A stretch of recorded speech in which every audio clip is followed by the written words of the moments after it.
To find the amount of work done in an object, you use this general formula, which is W equals force times displacement. If you imagine a box and it's sliding along the ground, and it's being pushed at an angle like this.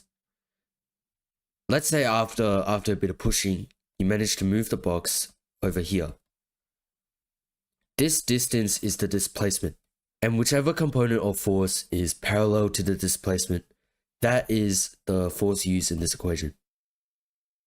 Now, if we assume this displacement is the x-axis, then this component that's parallel to the displacement is found with f cosine. That means another way to write this equation here is work equals force times distance cosine. And the angle you would take whatever this angle here is. Let's go through an example, and in this example, force is being applied in the direction of motion. So you're pushing a wheelbarrow, okay, this is you. And it is full of soil. The force being applied is in this direction, which we'll label with F, and the displacement is parallel. Let's say you push it with a force of 60 newtons, and it moves 100 meters forward. How much work did you do on this wheelbarrow? So because the force is in the same direction as the displacement, we don't have to use cosine or anything like that. We simply say work equals Fd, which is equal to 60 newtons times 100 meters. And the answer, you get 6,000 joules. In the standard SI system, which is used globally in science, joules, which is denoted with J, is the unit of measurement for work done. So 6,000 J. Let's go through a conceptual example this time. Imagine a lady, and she's standing here in the park on a nice sunny day. She's holding her baby, and let's look at the forces acting on the baby.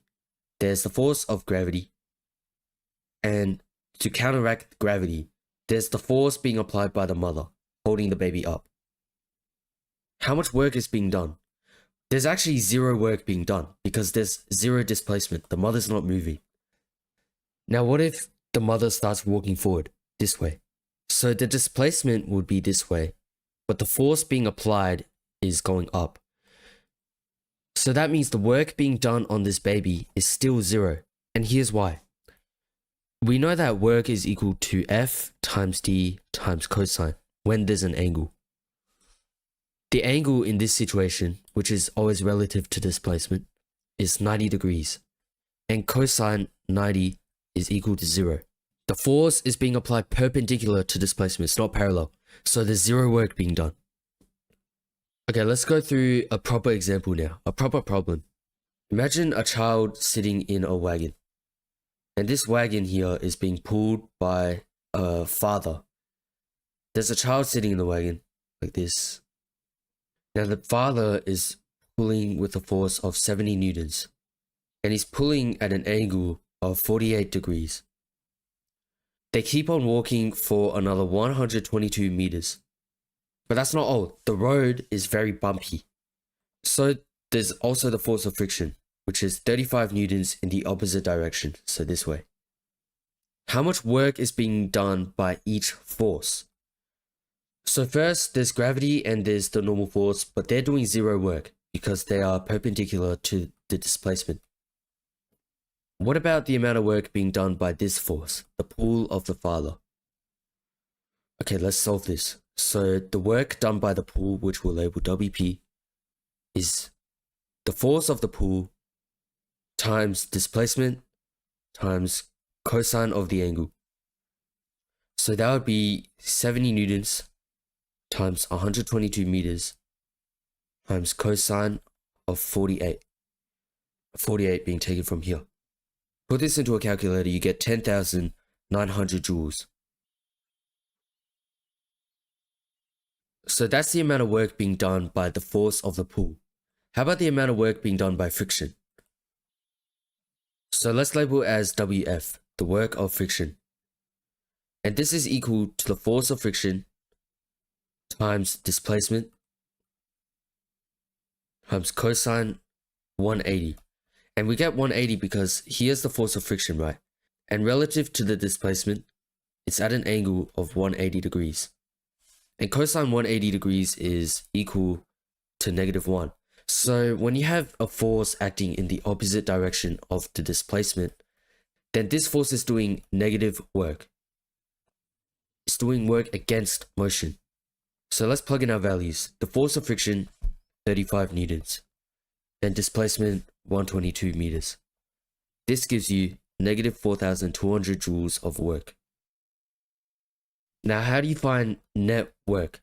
So the total amount of work being done on this object. All you have to do is add up the amount of work being done by each force. This is 10,900 joules minus, because it's negative, 4,200 joules. And the net work being done is 6,700 joules. Here's the second problem. So imagine a Kung Fu master, and he has to walk up this mountain every day, carrying water on his shoulders. He's a Kung Fu master, so he holds 50 kilos of water on his shoulders. He has to climb a height of 100 meters. Now let's solve for three values. First is the work required by the man. Second is how much work is gravity doing. And last, we'll find the net work being done on the water. So because work is force times displacement, to find the work being done by the man, we need to find how much force he's using. So the water is 50 kilos, right? And let's draw a diagram. This is the water. These are the two buckets of water. And the water is at rest on his shoulders. There's the force of gravity pulling it down, which is 50 times 9.8. And this is 490 newtons. That means to keep it on his shoulders, he is constantly using a force of 490 newtons. Okay, cool. Now we know how much force the Kung Fu master is using, which is 490 newtons. How about the displacement, which is here? We're on an incline here. It's not a straight path. So let's use this formula. Work is equal to FD cosine. Now what I'm about to show you here is quite interesting. Look at D cosine. Now we're going to use this angle here. And if you look at cosine, the definition of cosine is adjacent over hypotenuse, which is height over displacement. If you multiply both sides by D, then you get D cosine equals height, which is 100 meters. That means we can plug in height for D cosine, which will give us work equals force, so 490 newtons, multiplied by height, so 100 meters. This gives you 4,900 joules of work being done by the Kung Fu master. So that means when it comes to work being done, what matters is the elevation, the change in height. The angle doesn't matter here. So if he were to lift water straight up for a height of 100 meters, he would be doing the same amount of work. Next, we're going to solve for the work being done by gravity. Let's draw a diagram. So this is our displacement, right? It's his path going up the mountain. We have the force being done by the Kung Fu man to hold up the water. And we have the force of gravity pulling down the water. And since gravity is not working parallel to the displacement, we need to use this formula, which has cosine. However, if we went and solved with this F times height, just like we did in the last example, we would get the same answer, which doesn't make sense because gravity is pulling in the opposite direction. So your answer would be negative. But let's go through some math so you can get a better, deeper understanding. Let's see what angle gravity is working at relative to the displacement. If this is theta, then this is also theta, which means this angle across here is theta. Then this inside angle is the angle that gravity is working at with displacement. Since this straight line angle would add up to 180, then this part of the angle here would be 180 minus theta. And cosine of this is equal to negative cosine. That's because of the trig identity. So if you haven't learned a lot of trig, don't worry. Just know that this is a trig identity and this simplifies to this. So now you have negative cosine. That means your new work formula is work being done is equal to FD cosine, but it's negative. And let's label the G for gravity. So work being done by gravity. So work being done by gravity is height. And the force here is mg, which is the force of gravity. That means the work being done by gravity is simply equal to mgh. And in this situation, it's negative.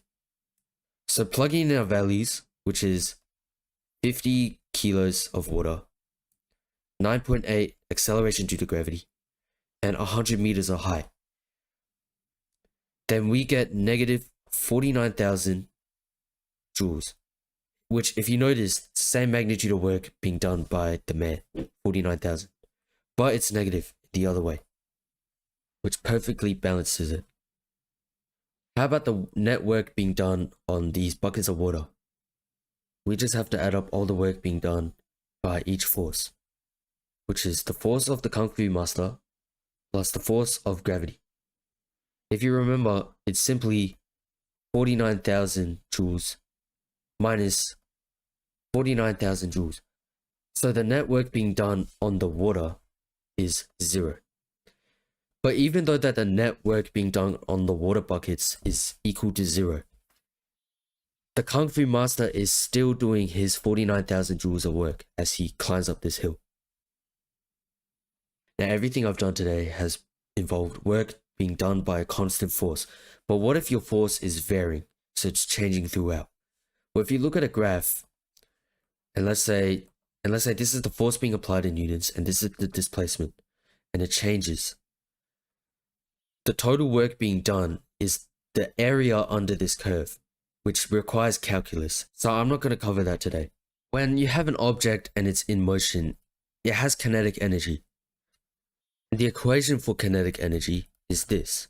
Kinetic energy is equal to 1 over 2 mass times velocity squared. The net work done on an object can be written as the change in kinetic energy. This means the final kinetic energy minus the initial kinetic energy. This can be written as the value of the second kinetic energy minus the value of the first kinetic energy. And this right here is a very, very important principle. It's called the work energy principle or the work energy theorem. What it's saying is that the net work done on an object is equal to the change in kinetic energy of that object. So we know that work and kinetic energy are closely related. That means the more work being done in total, the more kinetic energy will increase. If that was a little confusing, let's go through an example. Let's say you have a punching bag. A boxer here, he punches the punching bag with his punching glove. When he punches the bag gets pushed back. And this displacement we'll label with D. The force is acting on the punching bag when he hits it. There's of course the force acting on the bag, and because of Newton's third law, a force gets exerted back on the guy's hand. So this would be a positive force and this would be a negative force. Now the net force being applied to this guy's fist is going to the left, but the displacement of the punching bag is going to the right. So that means the net work being done is equal to FD cosine 180, because this is 180 degrees. This simplifies to negative FD. Now because net work and kinetic energy are connected, if the work being done on the fist is negative, what happens to the kinetic energy? The kinetic energy of this glove decreases when you hit the bag, and that's usually to 0, which means your hand is stopped. And by the way, kinetic energy, just like work, is also measured in joules. Let's go through a proper problem. Let's say you have a 1500 kilo truck and you want to accelerate from 0 meters per second to 30 meters per second. What's the net amount of work required to perform this change in velocity?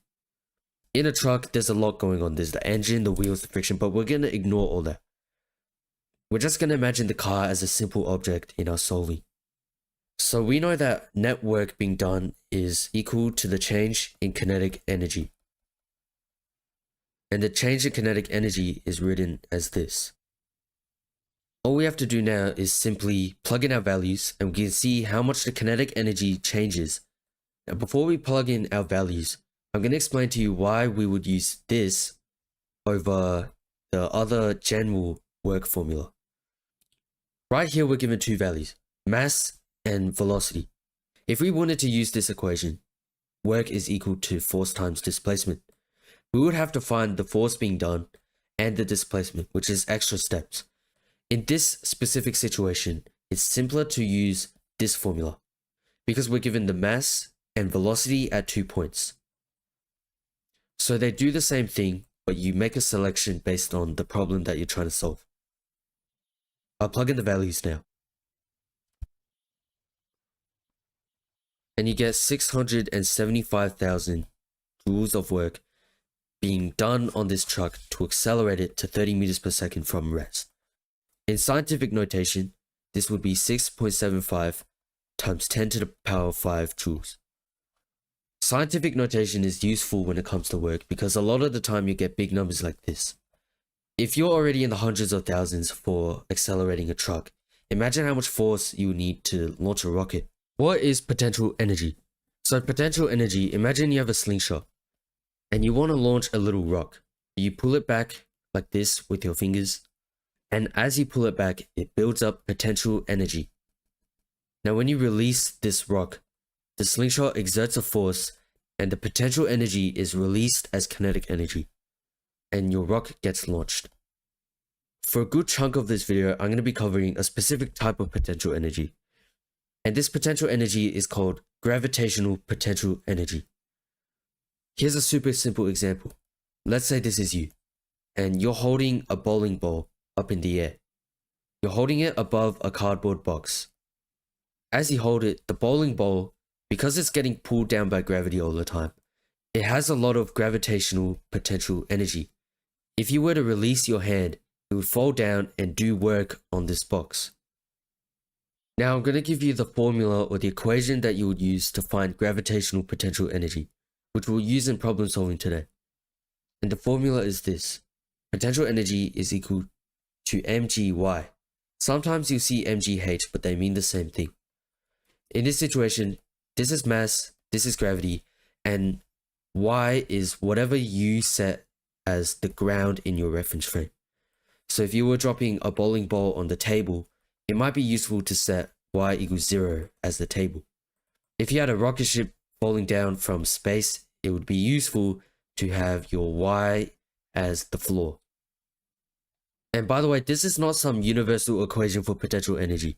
Potential energy, unlike translational kinetic energy, which has its own equation used everywhere, potential energy doesn't have a set equation.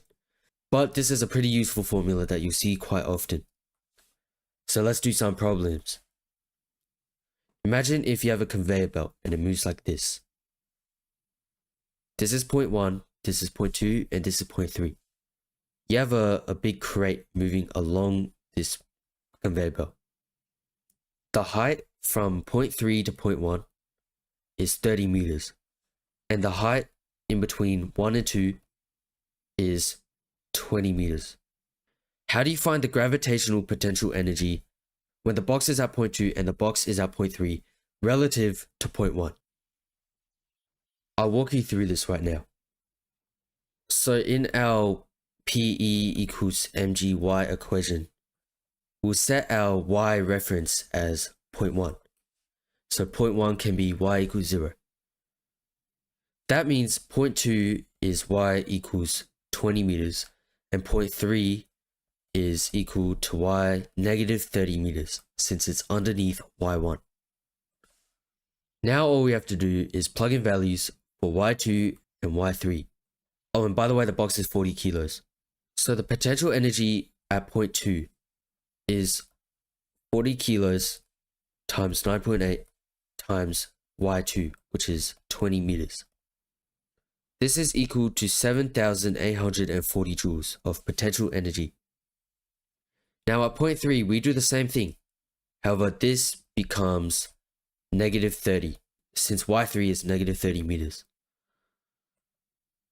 The answer is now negative 11,760 joules of potential energy. So the potential energy at point 2 is 7,840 joules, and the potential energy at point 3 is this. What if we wanted to find the change in potential energy as your box moves from point 2 to point 3?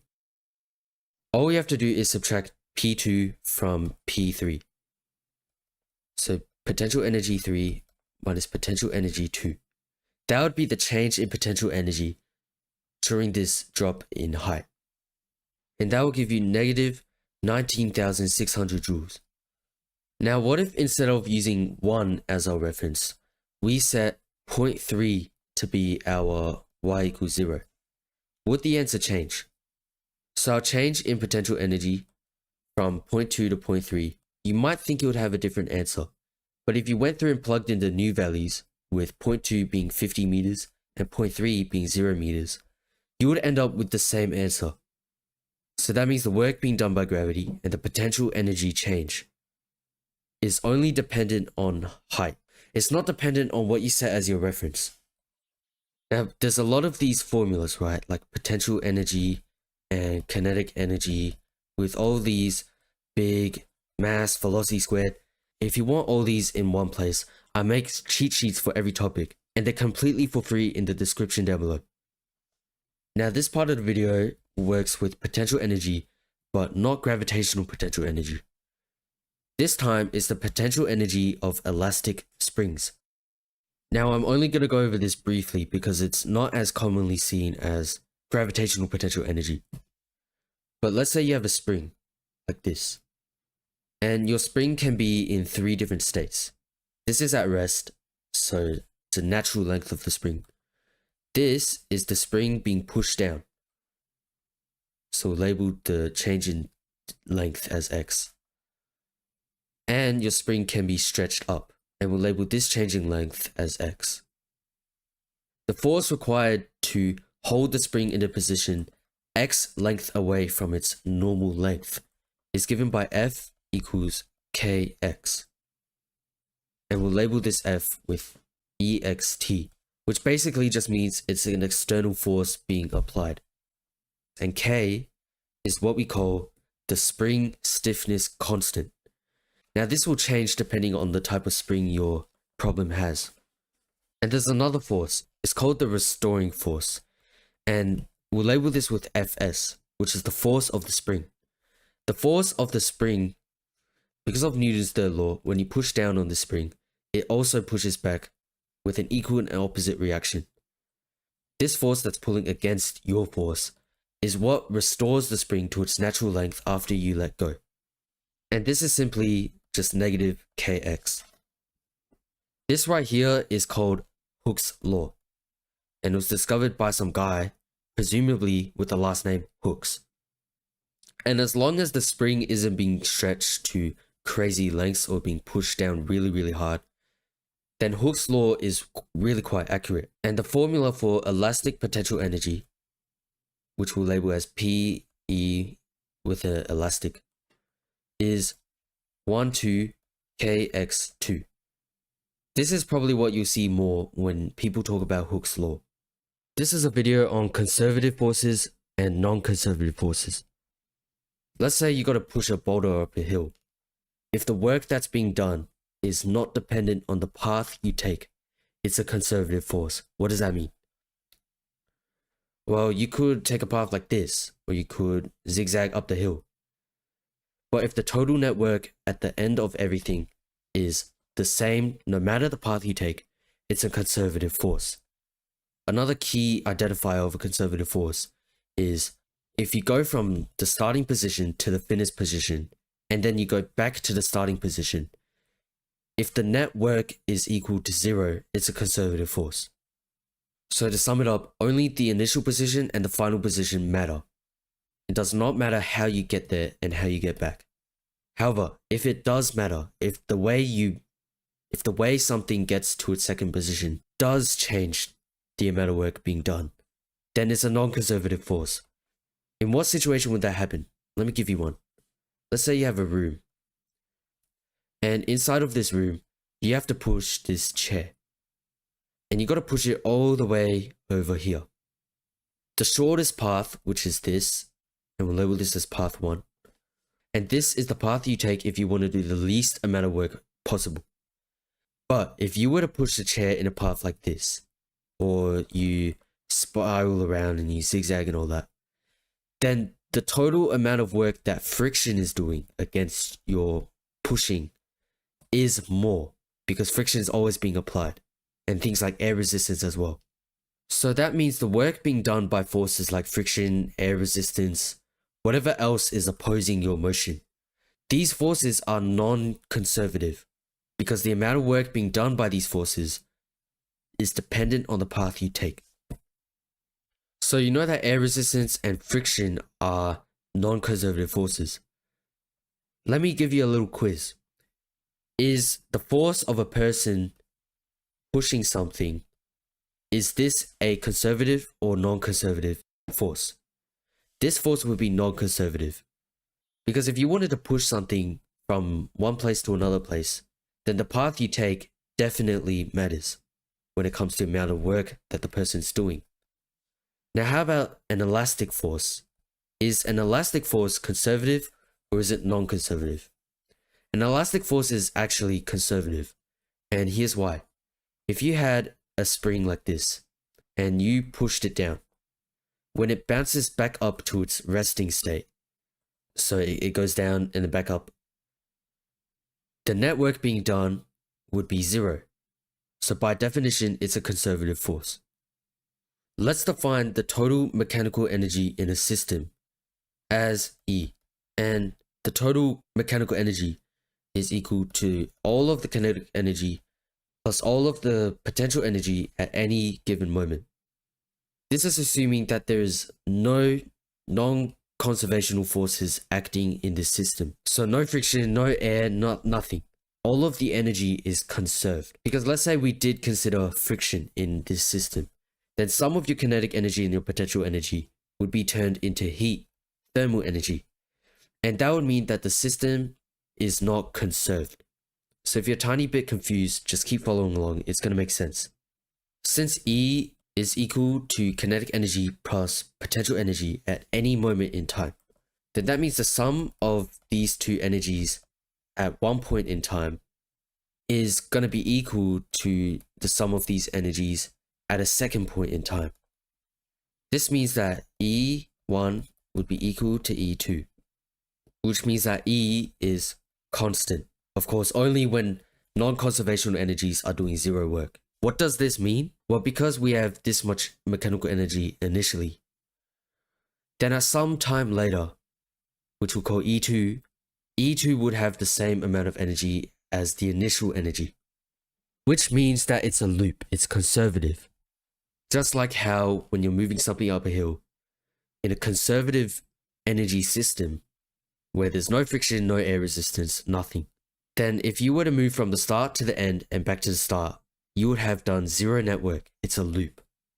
And this right here is a beautiful, very, very simple relation between conserved mechanical energy and the energy working in a system. And we can use this equation as a formula to solve problems. Here's another useful concept to know and have in your brain. In a conservational system, just like the one that we explored 5 seconds ago, the work being done by non-conservational forces would be equal to 0. And the work being done by non-conservational forces is the change in kinetic energy plus the change in potential energy. So things like friction, air resistance, the push of a person, it's doing 0 work on anything. If you rearrange and you subtract kinetic energy, then you get the change in potential energy is equal to negative kinetic energy. This means that as kinetic energy goes up, potential energy goes down. And as potential energy goes up, kinetic energy goes down. And this is very useful in a lot of scenarios. The equation that we explored earlier, which is E equals KE plus PE. Oftentimes, it's easier to use this than to use Newton's laws or the kinematic equations. It's easier when a problem involves the conservation of energy, which means that the total energy in the system doesn't decrease or increase. So no energy is lost, no external force gives energy to the system. Now this was some pretty theoretical stuff, but to actually understand what it means, in the next video, I'm going to do a bunch of problem solving with this specific concept. So really quickly, before we start the first problem, this is something good to know. Imagine a falling rocket and it's coming down from space and it's hurtling toward the surface of the ocean. And this rocket at the top, it's got its peak potential energy, right? But by the time it's just above the ocean, pretty much all of the potential energy has converted to kinetic energy since it's speeding up, which means that at y equals 0, which we'll call the water, there's 0 potential energy and there's maximum kinetic energy.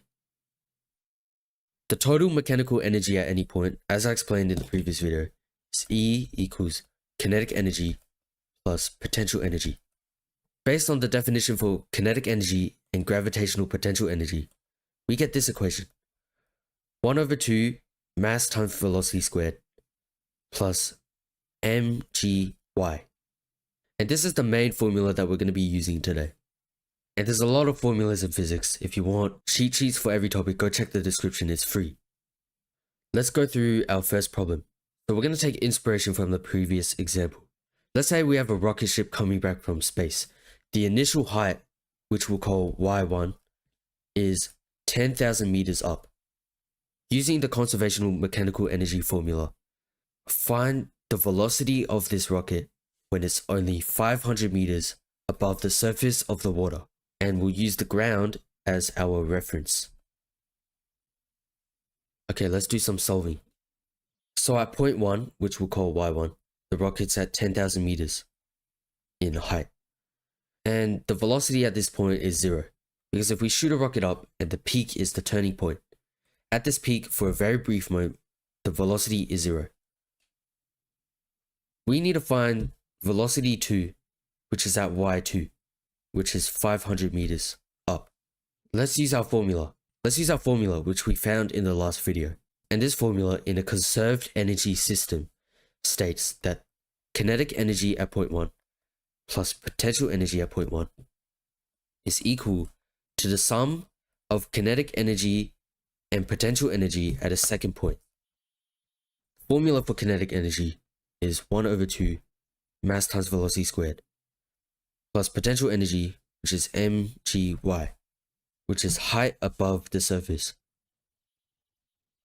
Here, mass cancels out. And velocity 1, which is this, is equal to 0. So there's no more of that.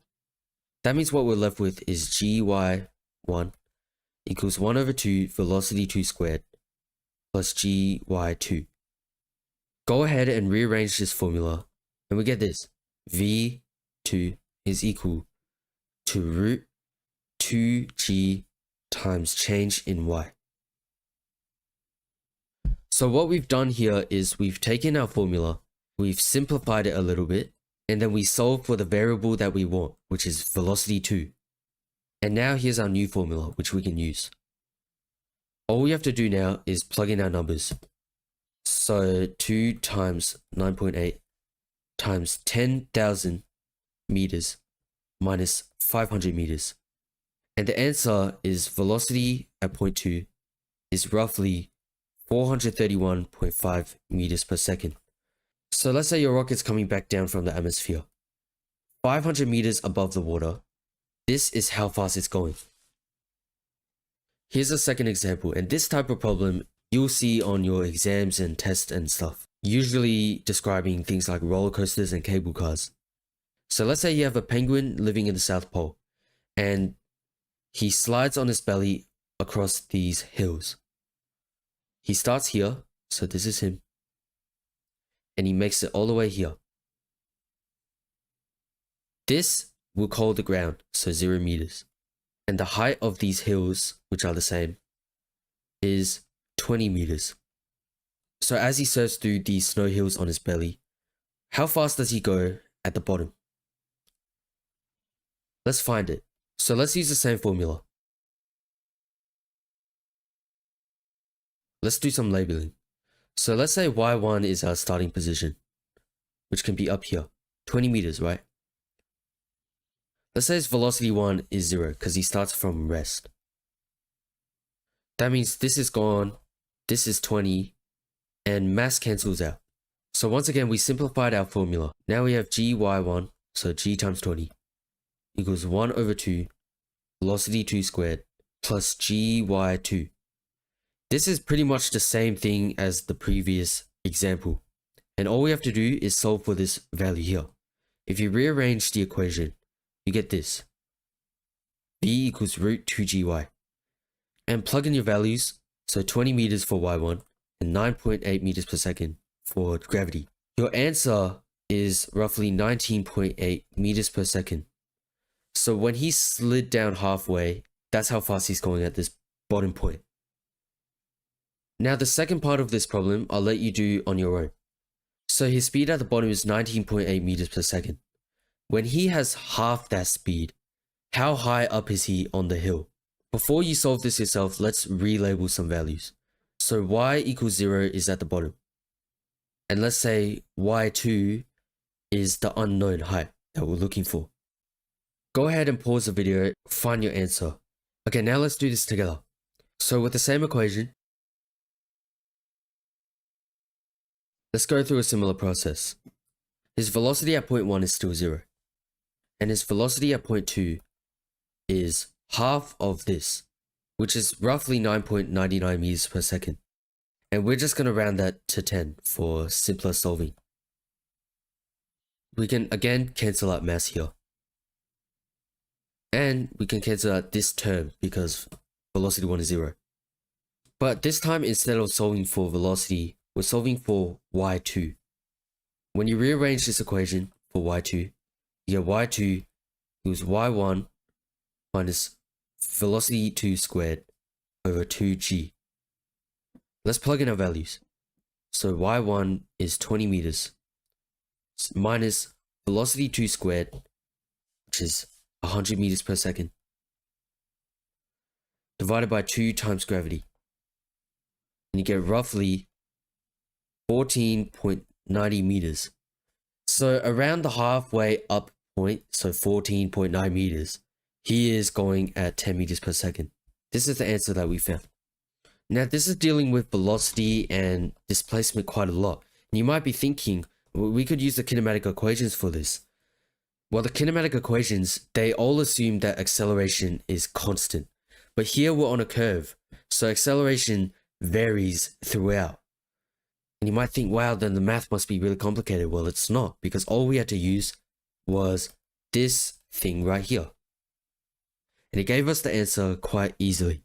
In the last few videos, we've been talking about conserved energy problems, and we've ignored all the non-conservational energies like friction and air resistance. But in real life, it's different. When friction and air resistance and things like that, when they act on a system, the mechanical energy, which is kinetic energy plus potential energy, it's not conserved. Some of this is lost as heat. So for example, if you take a roller coaster and it's shooting up this track like this, in a conserved system, it would end up reaching a higher point. But if you were to consider non-conservational forces, then you wouldn't reach as high as a point because some of your kinetic energy is lost. Therefore, your mechanical energy is decreased. However, in a system, the total energy is always conserved because that's a law of the universe. Energy cannot be destroyed, only transformed into other types of energy. Right here on the screen is a formula that takes into account the dissipative energies like friction. And I'm going to go through the deriving process for this equation. If you don't care, skip ahead. So the work energy theorem states that all the non-conservational energies, the work they do is equal to the change in kinetic energy plus the change in potential energy. And it can be expanded like this. The change in kinetic energy plus the change in potential energy. If we rearrange things and we add these two to the other side, then we get this. Kinetic energy at the first point plus potential energy at the first point plus the work done by non-conservational forces is equal to the sum of kinetic energy and potential energy at the second point. Now, since kinetic energy is equal to 1 over 2 mass times velocity squared, potential energy is equal to mgy or mgh. And the work done by non-conservational force, let's say friction, is equal to negative force of friction times displacement. When we substitute all these values in for each thing here, we get this really long equation. This equation assumes that the system is working under gravity and friction. Now, when would you use this formula? Well, when the force is being applied and the force is acting on your objects in a system, when they're constant, Newton's laws and these energy methods, they both work. But when the forces vary and they change, or maybe the path is complex, then the energy conservation method is easier. Let's run this through an example.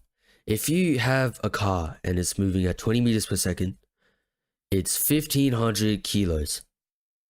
Let's say when you press on the brakes, it takes 66.7 meters of road to come to a complete stop. And the force of friction that's constantly being applied to your tires is 4,500 newtons. Find how much kinetic energy was lost and converted to heat because of friction. Let's use our new formula. So this is the initial kinetic energy. This potential energy one, since we're assuming that we're driving on flat ground, the potential energy is 0. The work done by non-conservational force is friction turning our kinetic energy into heat. The kinetic energy at 2 is 0 because we come to a complete stop. And the second potential energy is still 0. So that means this is gone, and this is gone. Which means that we're left with kinetic energy at point 1 plus work done by non-conservational forces 0. Let's subtract this from both sides to isolate kinetic energy, which is kinetic energy 1 is equal to the negative work done by friction. Since it's negative, that means friction is removing energy from the system. Now let's do some solving. So kinetic energy is equal to 1 over 2 mass velocity squared, which is equal to 1 over 2 times 1,500 kilos, which we take from here, times velocity squared. And velocity squared is 400. Put this into a calculator, you get 300,000 joules of kinetic energy. So that's it for kinetic energy. And that means the work done by friction is equal to negative 300,000 joules. So once you've come to a complete stop and your truck isn't moving anymore, that means all 300,000 joules has been lost to friction and converted to heat. So that means there's 0 kinetic energy left, which is true because you're not moving. And we found the amount of heat converted by friction by finding the work done by friction.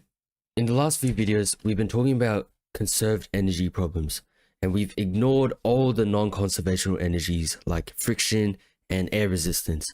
But in real life, it's different. When friction and air resistance and things like that, when they act on a system, the mechanical energy, which is kinetic energy plus potential energy, it's not conserved. Some of this is lost as heat. So for example, if you take a roller coaster and it's shooting up this track like this, in a conserved system, it would end up reaching a higher point. But if you were to consider non-conservational forces, then you wouldn't reach as high as a point because some of your kinetic energy is lost. Therefore, your mechanical energy is decreased. However, in a system, the total energy is always conserved because that's a law of the universe. Energy cannot be destroyed, only transformed into other types of energy. Right here on the screen is a formula that takes into account the dissipative energies like friction. And I'm going to go through the deriving process for this equation. If you don't care, skip ahead. So the work energy theorem states that all the non-conservational energies, the work they do is equal to the change in kinetic energy plus the change in potential energy. And it can be expanded like this. The change in kinetic energy plus the change in potential energy. If we rearrange things and we add these two to the other side, then we get this. Kinetic energy at the first point plus potential energy at the first point plus the work done by non-conservational forces is equal to the sum of kinetic energy and potential energy at the second point. Now, since kinetic energy is equal to 1 over 2 mass times velocity squared, potential energy is equal to mgy or mgh. And the work done by non-conservational force, let's say friction, is equal to negative force of friction times displacement. When we substitute all these values in for each thing here, we get this really long equation. This equation assumes that the system is working under gravity and friction. Now, when would you use this formula? Well, when the force is being applied and the force is acting on your objects in a system, when they're constant, Newton's laws and these energy methods, they both work. But when the forces vary and they change, or maybe the path is complex, then the energy conservation method is easier. Let's run this through an example. If you have a car and it's moving at 20 meters per second, it's 1500 kilos. Let's say when you press on the brakes, it takes 66.7 meters of road to come to a complete stop. And the force of friction that's constantly being applied to your tires is 4,500 newtons. Find how much kinetic energy was lost and converted to heat because of friction. Let's use our new formula. So this is the initial kinetic energy. This potential energy one, since we're assuming that we're driving on flat ground, the potential energy is 0. The work done by non-conservational force is friction turning our kinetic energy into heat. The kinetic energy at 2 is 0 because we come to a complete stop. And the second potential energy is still 0. So that means this is gone, and this is gone. Which means that we're left with kinetic energy at point 1 plus work done by non-conservational forces 0. Let's subtract this from both sides to isolate kinetic energy, which is kinetic energy 1 is equal to the negative work done by friction. Since it's negative, that means friction is removing energy from the system. Now let's do some solving. So kinetic energy is equal to 1 over 2 mass velocity squared, which is equal to 1 over 2 times 1,500 kilos, which we take from here, times velocity squared. And velocity squared is 400. Put this into a calculator, you get 300,000 joules of kinetic energy. So that's it for kinetic energy. And that means the work done by friction is equal to negative 300,000 joules. So once you've come to a complete stop and your truck isn't moving anymore, that means all 300,000 joules has been lost to friction and converted to heat. So that means there's 0 kinetic energy left, which is true because you're not moving. And we found the amount of heat converted by friction by finding the work done by friction. The rate at which work gets done is called power. And the formula for finding average power is work over time, which is equal to energy transformed over time. In the global SI system, power is measured as joules over seconds, and joules over seconds is equal to a special unit of measurement called the watt, which is denoted with W. Now, before we start solving problems involving power, let me explain to you the difference between energy and power. So a person can jog quite far before too much energy has been used. But a person sprinting, so he's going way faster, he gets tired way earlier. This is because their body, in this case, is held back by power, which is the rate of him converting energy, specifically chemical energy like calories, into mechanical energy. So at the start of these two scenarios, he might have the same amount of chemical energy in his body or energy in his muscles. But the guy sprinting has to stop way earlier because of the rate of work, which is power. Let's go through a problem. Imagine for a second that you're a parkour athlete and you want to test your explosive power by sprinting up some stairs. The height of these stairs is 6 meters and it takes you 3.5 seconds to go up the stairs. Let's solve two problems. First, your output in watts, and second, how much energy did it require? Okay, so there's the formula for average power, which is equal to work over time. Now we have the time, 3.5 seconds, but we don't know how much work he did. And the work formula is FD. There's a lot of formulas to remember. If you want a free formula cheat sheet, go check the description. Anyway, you are working against gravity. So the force would be mg and the displacement is y. That means we can substitute in some values. So that means this is mgy over t. And if we sub it in our values, let's say you're 75 kilos and gravity is 9.8 and the height is 6 meters divided by time, you get this answer, 1260 watts.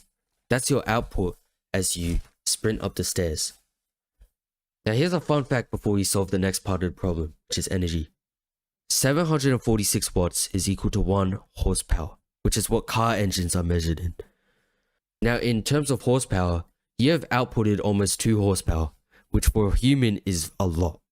So this is a very high rate of work, which means that there's a lot of power. Next, let's solve for how much energy it required. So we know power is work over time. Since work is the amount of energy we use, we can rearrange for it and we get work is equal to power times time. We already found power in the last example, which was 1260 watts, and the time it takes is 3.5 seconds, which means that the energy required to perform this task is 4,410 joules of work. Now here's a tip when it comes to power and solving power problems, which I'll use in the next example. Power is work over time, right? And work is force times distance over time. Distance over time is equal to velocity. So you can rewrite power as force times velocity. So this is another formula for finding power. Here's our next problem. So you work at NASA and you're monitoring a Mars rover. And this Mars rover has a mass of 900 kilos and moves at a steady velocity of 2.5 meters per second. The acceleration due to gravity on Mars is 3.7 meters per second squared. Now your rover travels up an incline, up a little Mars bump.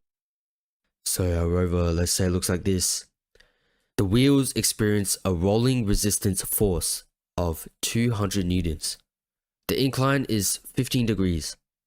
So how much power is required to make this climb while maintaining this speed of 2.5 meters per second? Okay, let's see. So we're looking for power, right? And power is work over time. Or, as we just figured out, force times velocity. So we just need to find his net force, and we already know its velocity, 2.5 meters per second. So all we're looking for is his net force in this direction, parallel to the incline. Let's see how much power he needs to overcome the resistance. So the resistance would be every force that's acting against him. Let's draw a diagram. let's represent it with a box. Now here Fr is the resistance in total.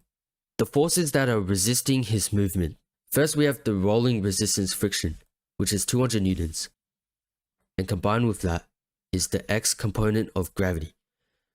Since if this rover was at rest, then gravity would probably start pulling it down the hill. So the X component of gravity on an incline is given with mg sine of the angle, which is 15 degrees. It's not cosine, remember, it's sine because we're on an incline. And I'll explain why in my incline video. So let's substitute our values. We have 900 kilos for mass, 3.7 for the gravity, and sine 15. The answer is 859.44 newtons in the opposite direction. So this is the amount of force that we must overcome to move up this hill at 2.5 meters per second. Let's find the power. So plug this number in here and plug this value for velocity. Put it into a calculator, you get roughly 2,648.6 watts of power.